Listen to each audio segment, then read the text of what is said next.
Jika lutut Anda terasa sakit hingga tidak bisa menuruni tangga, tangan dan kaki terasa dingin dan kesemutan, serta setiap pagi seluruh tubuh terasa kaku, ini bukan sekadar penuaan biasa. Ini adalah kisah Ibu Siti Aminah yang datang ke ruang praktik saya bulan lalu. Beliau tahun ini berusia 73 tahun dan selama 5 tahun terakhir beliau benar-benar menderita karena nyeri lutut. Setiap bangun pagi, lututnya kaku sehingga harus dipijat cukup lama baru bisa digerakkan dan beliau bahkan tidak berani menuruni tangga. Tangan dan kakinya selalu dingin dan beliau tersiksa oleh kelelahan kronis seolah-olah seluruh tubuhnya terasa berat dan tenggelam. Apakah ada di antara kalian yang mengalami gejala seperti ini? Sepertinya banyak yang menganggukkan kepala. Sebenarnya ini bukan hanya masalah Anda sendiri. Setengah dari lansia berusia 60 tahun ke atas di Indonesia atau 1 dari 2 orang menderita osteoartritis radang sendi. Gejala persis seperti itulah yang dimaksud nyeri pada lutut atau ruas jari tubuh kaku di pagi hari dan rasa takut untuk naik turun tangga. Namun ada masalah yang lebih besar. Terlalu banyak orang yang menganggap gejala ini hanya karena faktor usia dan membiarkannya begitu saja. Karena sakit Anda jadi malas bergerak, karena tidak bergerak, otot menjadi semakin lemah, dan karena otot melemah, sedikit saja tersandung Anda bisa jatuh. Jika sampai jatuh dan tulang panggul patah, apa yang akan terjadi? Kenyataannya meskipun menjalani operasi 1 dari 3 orang meninggal dunia dalam waktu 2 tahun, coba bayangkan sejenak di dalam benak Anda. Seberapa sakit lutut Anda sekarang? Pernahkah Anda tidak bisa pergi jalan-jalan dengan cucu atau membatalkan perjalanan dengan teman-teman karena rasa sakit itu? Namun, apakah Anda percaya jika semua masalah ini bisa berubah hanya dengan satu bahan yang Anda lihat setiap hari di dapur? Tokoh utama yang akan saya sampaikan hari ini adalah jahe. Ya, jahe yang biasa itu. Jahe yang digunakan untuk menghilangkan bau amis ikan dan direbus menjadi teh saat masuk angin. Tetapi tahukah Anda, fakta bahwa jahe tidak hanya sekadar menghangatkan tubuh, tetapi juga bisa menangkap peradangan yang diam-diam merusak tubuh Anda, mengurangi nyeri sendi, bahkan mencegah pikun demensia. Hari ini saya akan menjanjikan 3 hal kepada Anda. Pertama, saya akan menjelaskan secara ilmiah bagaimana jahe mengurangi nyeri sendi Anda. Kedua, saya akan menjelaskan bagaimana jahe mencegah demensia, penyakit yang paling menakutkan di masa tua. Ketiga, saya akan memberi tahu cara konsumsi jahe yang konkret yang bisa Anda praktekkan mulai hari ini. Namun sebelum itu ada hal yang perlu Anda ketahui terlebih dahulu. Anda harus memahami dengan tepat masalah bernama peradangan yang sedang terjadi di dalam tubuh Anda saat ini dan seberapa bahayanya hal itu. Jika Anda tidak mengetahuinya, meskipun Anda mengonsumsi jahe, Anda tidak akan merasakan mengapa Anda memakannya atau seberapa pentingnya itu. Jika Anda merasa video hari ini akan bermanfaat, pastikan untuk menekan tombol subscribe dan tombol lonceng notifikasi kecil di sebelahnya. Saya akan terus menyampaikan informasi yang sangat diperlukan untuk menjaga kesehatan Anda. Mari kita mulai pembahasannya secara mendalam sekarang. Mari kita lihat bersama apa yang sedang terjadi di dalam tubuh Anda. Saya tidak bisa melupakan saat Ibu Siti Aminah pertama kali datang ke ruang praktik saya. Di usia 73 tahun saat membuka mata di pagi hari lututnya kaku selama 30 menit hingga pergi ke kamar mandi pun sulit. Ruas-ruas jarinya bengkak dan beliau sama sekali tidak berani menuruni tangga. Masalah terbesarnya adalah beliau sangat takut keluar rumah karena khawatir akan jatuh. Bapak dan Ibu sekalian, ini bukan cerita satu orang saja. Setengah dari lansia di atas 60 tahun di Indonesia menderita radang sendi seperti ini. Terutama jika berusia di atas 50 tahun, wanita jauh lebih banyak terkena daripada pria. Saya akan jelaskan dengan mudah apa itu osteoartritis, tulang rawan yang lunak menempel di ujung tulang lutut. Ini berfungsi menyerap benturan seperti ban mobil. Namun seiring berjalannya waktu, tulang rawan ini menipis sehingga tulang dengan tulang saling beradu. Seperti besi yang beradu memercikan api tulang, yang beradu menimbulkan rasa sakit yang luar biasa. Masalah yang lebih besar adalah serpihan tulang rawan yang aus ini melayang-layang di dalam sendi dan menyebabkan peradangan. Jika terjadi peradangan sendi, akan bengkak terasa panas dan berubah merah. Ibu Siti Aminah juga mengatakan bahwa setiap sore lututnya bengkak hingga celananya terasa sesak. Namun peradangan ini tidak hanya ada di lutut. Jika dilakukan tes darah, angka peradangannya tinggi yang menjadi bukti bahwa peradangan sedang berkeliling di seluruh tubuh. Zat-zat peradangan ini berputar mengikuti aliran darah, bisa menyumbat pembuluh darah jantung, memperburuk diabetes, bahkan naik ke otak dan merusak sel-sel saraf. Dan selanjutnya adalah risiko jatuh. Karena lutut sakit, langkah kaki menjadi tidak stabil, otot melemah, dan hanya tersandung sedikit di ambang pintu Anda bisa jatuh terjungkal.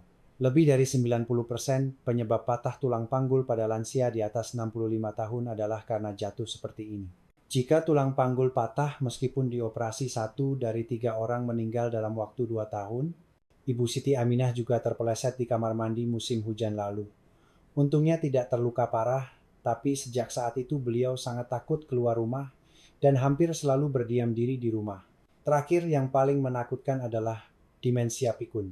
Demensia Alzheimer adalah penyakit yang terjadi karena protein beracun bernama beta-amiloid menumpuk di otak.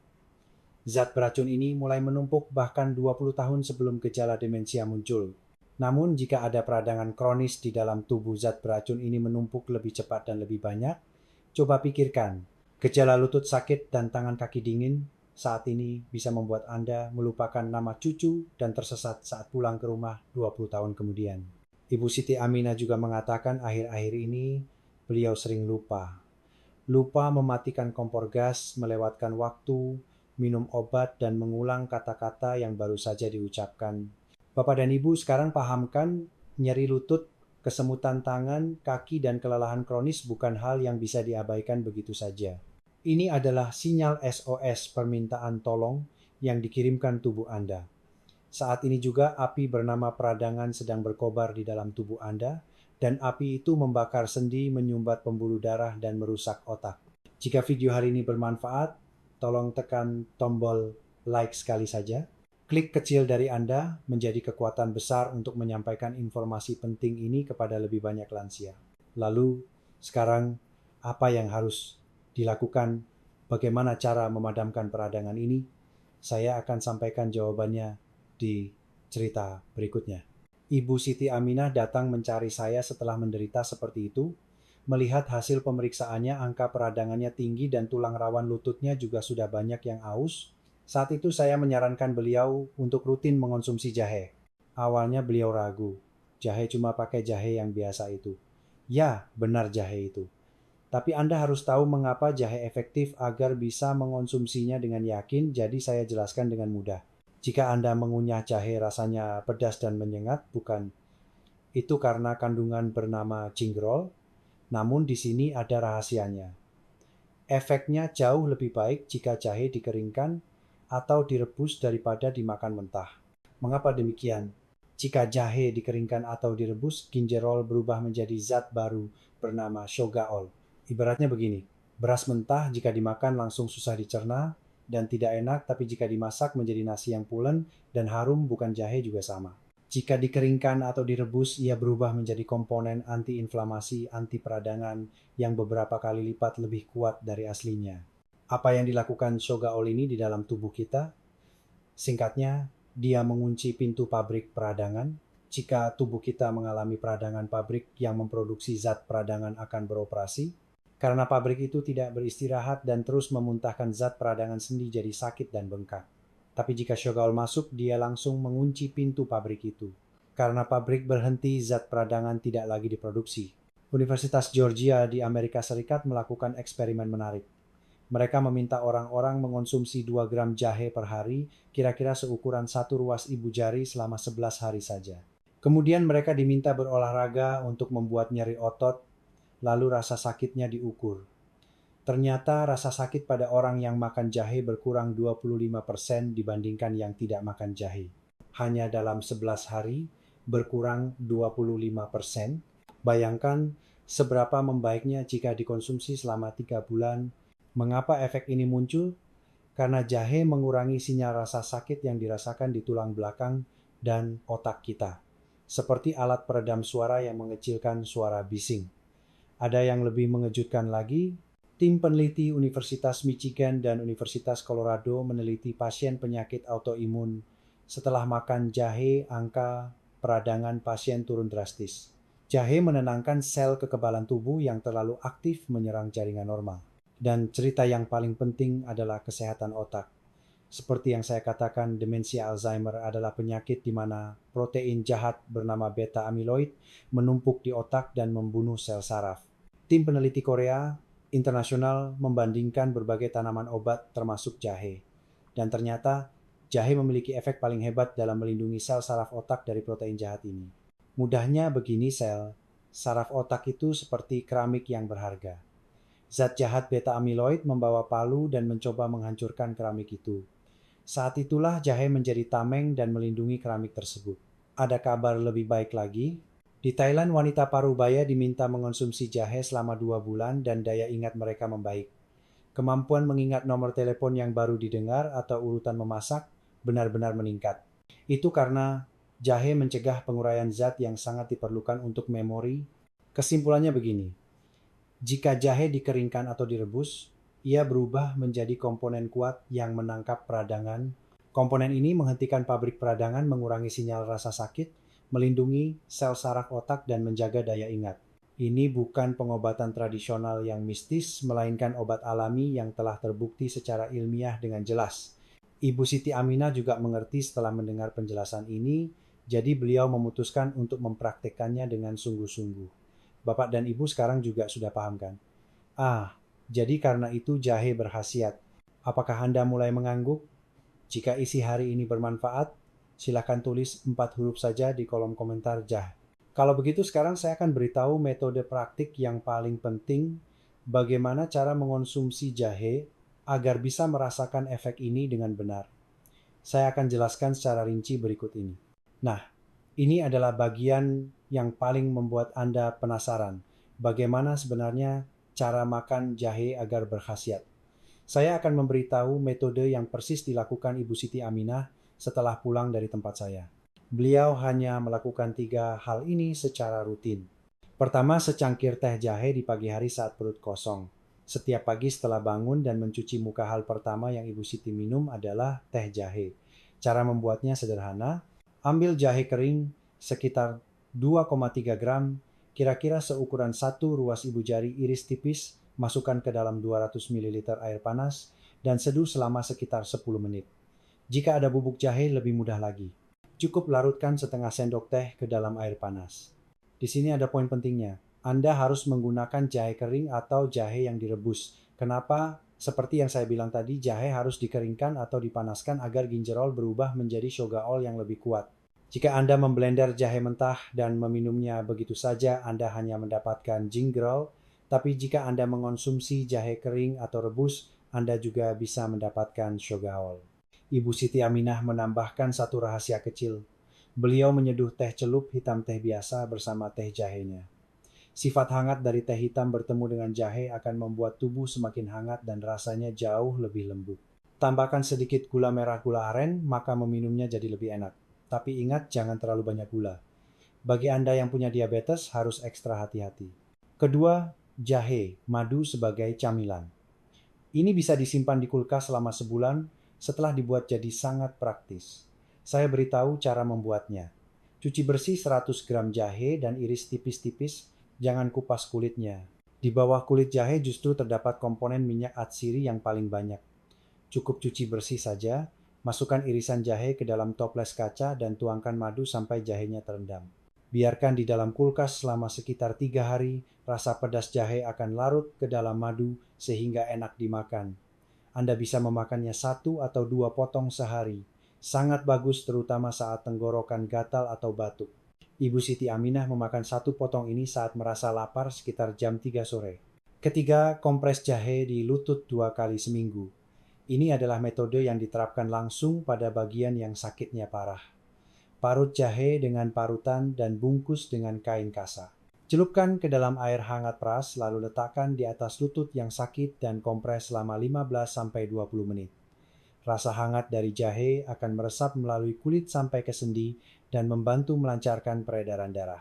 Ibu Siti melakukan kompres ini di malam hari sambil menonton TV dan katanya setelah dikompres lututnya terasa jauh lebih ringan. Namun bagi yang kulitnya sensitif, jangan tempelkan jahe langsung ke kulit, lapisi dulu dengan kain tipis. Jahe bisa mengiritasi kulit, itu dia 3 caranya. Hanya 3 hal ini yang dilakukan Ibu Siti Aminah tanpa terlewat selama 3 bulan. Tidak ada yang istimewakan. Secangkir teh di pagi hari, 1 potong camilan di sore hari, dan 1 kali kompres di malam hari. Itu saja. Tapi ada peringatan penting yang harus Anda ketahui. Dengarkan baik-baik. Jangan mengonsumsi jahe lebih dari 4 gram sehari. Makan banyak tidak berarti lebih baik. Jika berlebihan, perut bisa perih atau diare.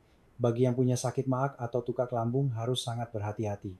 Jika perut terasa tidak enak saat dimakan dalam keadaan kosong, makanlah setelah makan nasi. Jangan makan jahe saat demam tinggi di atas 39 derajat, karena sifat jahe menghangatkan tubuh. Jika dimakan saat demam tinggi, suhu tubuh bisa makin naik. Ini ibarat menyiram minyak ke dalam api. Konsultasikan dengan dokter jika Anda minum obat pengencer darah atau obat antikoagulan. Jahe memiliki efek mengencerkan darah sehingga bisa bereaksi dengan obat. Begitu juga bagi yang minum obat darah tinggi. Yang paling penting adalah ini jahe bukan obat pengganti tapi pelengkap. Anda dilarang keras mengganti obat darah tinggi, obat diabetes, atau obat radang sendi yang sedang Anda minum dengan jahe. Obat tetap diminum sesuai aturan dan jahe digunakan sebagai sarana pendukung untuk membantu efeknya. Kuncinya adalah ketekunan. Jangan mengharapkan hasil hanya dalam 1 atau 2 hari. Anda harus mengonsumsinya rutin, minimal 3 bulan, agar tubuh berubah. Ibu Siti Aminah pun baru merasakan lututnya sedikit ringan setelah 1 bulan dan merasakan perubahan nyata setelah 3 bulan. Jika rasa jahe benar-benar tidak cocok di lidah Anda, bagaimana Anda bisa mengonsumsi suplemen ekstrak jahe dalam bentuk kapsul? Bisa didapatkan di apotek atau toko kesehatan. Ikuti dosis harian yang tertera. Atau gunakan jahe secara aktif saat memasak. Masukkan jahe yang banyak saat membuat pepes ikan tumis daging atau sop ayam. Jahe menghilangkan bau amis sekaligus menjaga kesehatan, ibarat sekali mendayung 2-3 pulau terlampaui. Satu tips lagi, jika Anda mengonsumsi jahe bersama kunyit, efek anti peradangannya menjadi jauh lebih kuat. Saat menyeduh teh jahe, masukkan pupuk kunyit atau masukkan kunyit saat membuat jahe madu.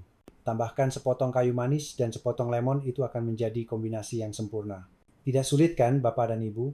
Anda bisa memulainya hari ini juga begitu sampai di rumah. Pergi ke pasar, beli 1 ruas jahe, keringkan untuk teh atau rendam dalam madu, dan cobalah rutin selama minimal 3 bulan. Jika di sekitar Anda yang menonton video ini, ada orang yang sakit lutut, tangan kaki dingin, atau menderita kelelahan kronis, tolong bagikan video ini kepada mereka. Berbagi kecil dari Anda bisa mengembalikan kesehatan seseorang.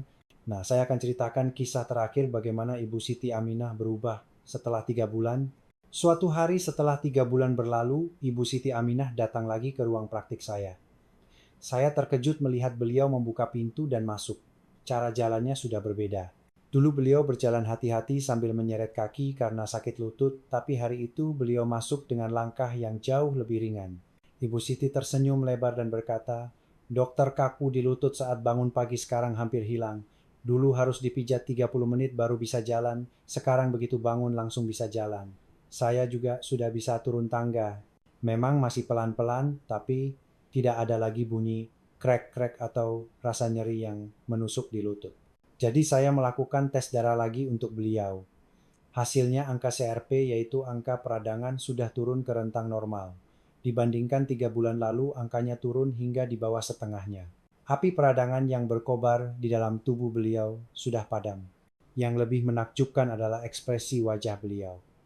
Dulu terlihat selalu lelah dan murung, tapi hari itu matanya berbinar hidup. Katanya, sekarang beliau pergi ke taman bermain dengan cucu dan pergi ke pasar dengan teman-teman. Beliau bahkan mengunjungi rumah teman yang tidak ada liftnya. Bapak dan Ibu, inilah kekuatan jahe.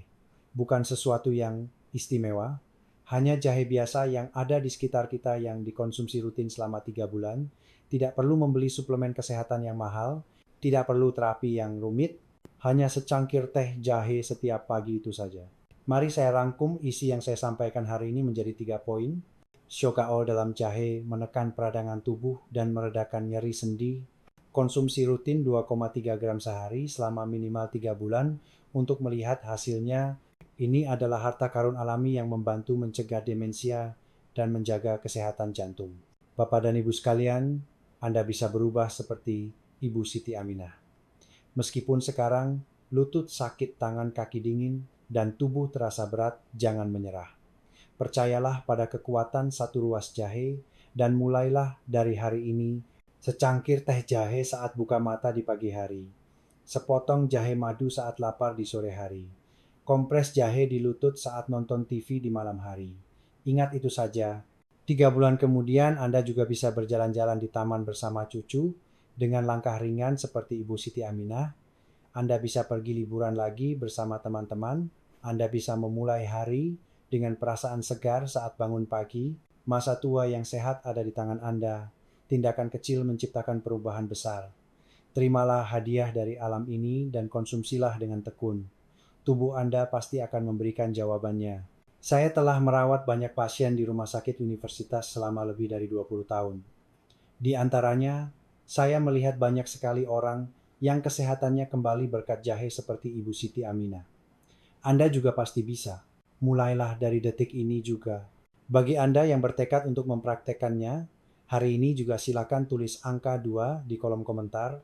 Tekad Anda akan memberikan keberanian bagi orang lain. Dan jika 3 bulan lagi Anda memberitahu perubahannya di kolom komentar, tidak ada kebahagiaan yang lebih besar dari itu bagi saya. Saya dengan tulus mendukung masa tua Anda yang sehat. Terima kasih.